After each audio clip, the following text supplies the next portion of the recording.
This is session 1 of a series that I'm calling Who is Our God? And I thought it might be good to spend a little time just thinking about who our God is.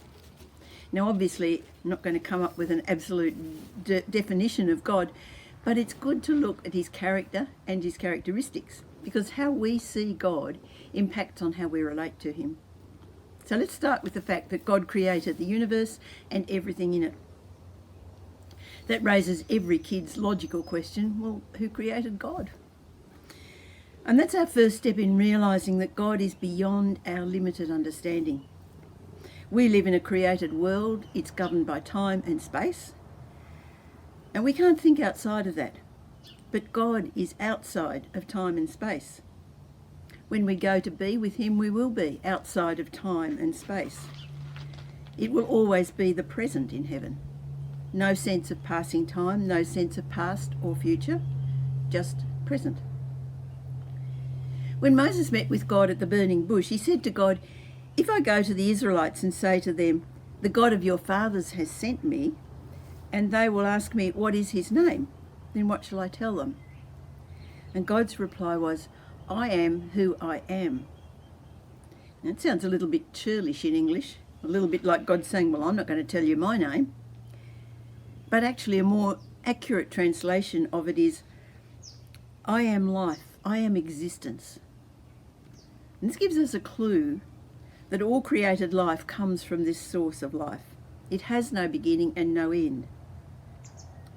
The use of the present tense, "I am," indicates God is always the same, never changing. He is always I am. Now the first verse in Genesis begins, "In the beginning, God." So before any creation took place, God was.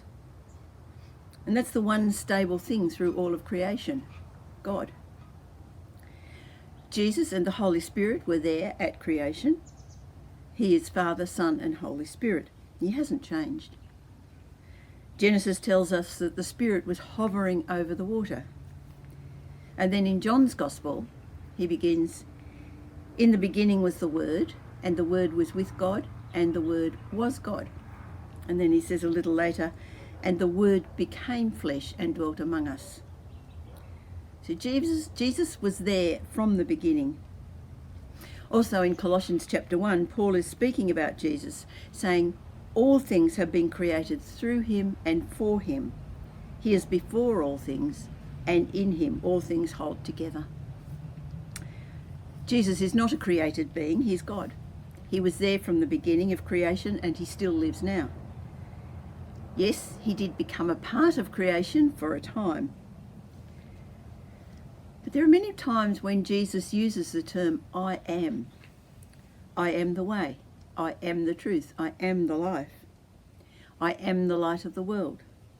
I am the bread of life, and so on. And these are quite deliberate uses of the words I am, because he too is stating that he is part of the source of life, God. So God, Father, Son and Holy Spirit are the source of all life. Today there seems to be a divide between God and science, but in fact science is trying to answer the question how, whereas we are answering the question who. And as Christians, the question of who is what really matters, because how we see God will determine how we relate to him. The question of how it all happened is just an interesting one to be explored. Who can know the mind of our Creator? Who can speak of wonders yet unseen? Who can read the height of understanding, to play the notes of wisdom's melody? Who has weighed the dust of every mountain? Who has worn the mysteries of the deep? Who has laid the earth on its foundation? Who conducts the waves along the sea? I stand